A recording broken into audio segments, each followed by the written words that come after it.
Hey everyone, I'm working to hit 1,000 subscribers and I need your help to get there. If you enjoy this content, please hit that subscribe button right now.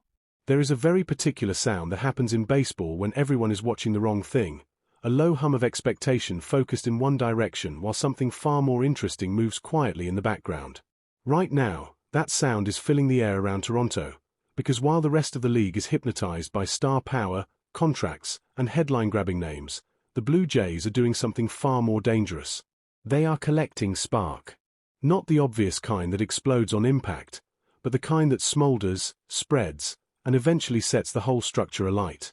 And if you're only looking at the marquee names, you're missing the point entirely. Because yes, everyone is talking about the obvious. Tucker, Bichette, Bregman, the usual suspects in the annual theater of rumors and speculation. Names that dominate timelines and talk shows because they are easy to understand and even easier to sell. But buried beneath that noise, tucked away in a transaction that barely caused a ripple, Toronto made a move that says more about their intentions than any blockbuster ever could. A signing that slipped through quietly, officially dated late December but only surfacing in January, as if it was never meant to be loud in the first place. His name is Ismael Munguia, and if that name hasn't stopped you in your tracks yet, it probably should. At the Blue Jays report, this is exactly the kind of move that makes us lean forward rather than sit back. Because timing matters. Context matters. And the Blue Jays didn't make this move in a vacuum. They made it fresh off a season where they stared down the reigning World Series champions and pushed them to the absolute brink. 7 games. No excuses. No flukes. That series didn't just change how the league viewed Toronto, it changed how Toronto viewed itself. This was no longer a team content with promise. This was a team that had tasted the edge of something bigger and decided it wasn't waiting any longer. The winter reflected that shift. Aggressive, deliberate, confident. Dylan Cease arrives to stabilize and intimidate at the front of the rotation. Tyler Rogers and Cody Ponce add layers of flexibility, arms that can bend without breaking. Kazuma Okamoto's bat lands like a recalibration of the lineup center of gravity. At the same time, the system keeps producing names that don't scream superstardom but whisper sustainability. Jorge Burgos, Giovanni Planchart, and then Munguia, almost hiding in plain sight, like a chess piece slid forward while everyone was still admiring the queen. On paper, Munguia doesn't look like much, and that's exactly why this is fascinating. He is 27 years old. He's not built like a modern prototype. 5'8", barely over 11 stone, no intimidating power profile. His AAA numbers in 2025 don't leap off the page. 4 home runs. A .246 average. An OPS that wouldn't scare a pitching coach into changing his game plan. If baseball was only about surface-level stats, the story would end there. But baseball has never rewarded shallow thinking. Spend more than 5 minutes inside a front office and you'll learn that what matters most often hides in places fans rarely look. Strikeout rates. Contact profiles. Defensive range. Baseline pressure. Munguia played 91 games with Scranton Wilkes-Barre and finished dead last on the team in strikeouts. 25. In over 90 games. That number alone forces evaluators to stop, rewind, and look again. Because not striking out in today's game is an act of rebellion. It's a refusal to play the modern all-or-nothing lottery. He didn't walk much either, which at first glance sounds like another red flag, until you understand the hitter he is. Munguia doesn't wait for the game to come to him. He goes and gets it. Balls in play. Constant motion. Defenders forced to rush throws. Infielders dragged out of rhythm. Add in 23 stolen bases, above-average defense across the outfield, and suddenly you're looking at a player who doesn't dominate the game, but disrupts it.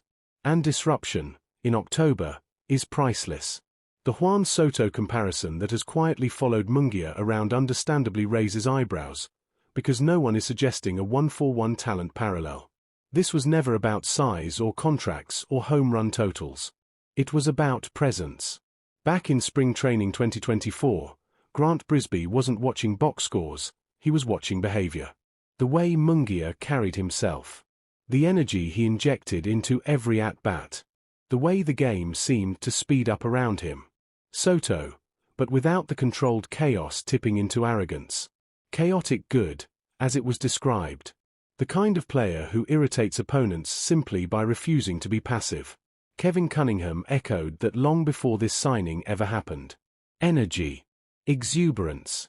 Contact-first aggression. The ability to make everyone around him sharper. These aren't traits you can plug into a spreadsheet, but they are traits that show up in dugouts, in late innings, in games that feel like they're slipping away. Championship teams are filled with these players. You just don't notice them until you desperately need them. And now, suddenly, space becomes an issue. Because when you add Okamoto to the mix, when you shuffle Barger to the outfield, when Varsho's defensive value remains non-negotiable, the roster tightens. The 40-man becomes a puzzle where every piece pushes against another. Ben Nicholson-Smith has already pointed out that someone is going to feel the squeeze. Nathan Lukes. Anthony Santander. Decisions that aren't emotional, but structural. This is where Mungia's presence becomes quietly powerful. Because he gives you options. He gives you insurance. He gives you confidence to listen when the phone rings. Jose Berrios' name is already circulating, linked to Atlanta, labeled a wildcard by Mark Bowman. A durable veteran, respected, proven, but not untouchable when you have depth behind him.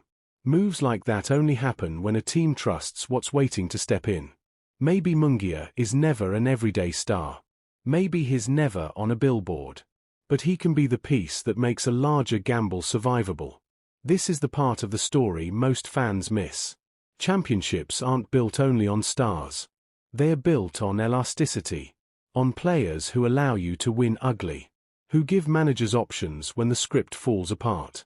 Who step into a game no one else wants and tilt it just enough to matter. Mungia doesn't sell jerseys. He doesn't trend. But he might save you in the 8th inning of a playoff game when all you need is chaos in the right direction. And that's why this signing matters. Not because it's flashy, but because it's honest. It tells you exactly how Toronto sees itself heading into 2026. Not as a team chasing attention, but as a team engineering resilience. While social media debates star names and dream scenarios, these quiet bets stack up in the background, unnoticed until they suddenly aren't. So here's the real question, and it's one worth sitting with.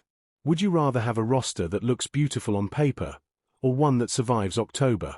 Would you keep a player like Mungia as depth that wins margins, or use him as leverage to unlock something bigger right now? Because the answer doesn't just define one transaction, it defines what the Blue Jays truly believe wins championships. Let me know what you think in the comments, because this is exactly the kind of move history only appreciates in hindsight. And if you've enjoyed this deeper look into the strategy beneath the headlines, make sure to like the video, share it with fellow fans, and subscribe to the Blue Jays Report, because the quiet stories are often the ones that matter most.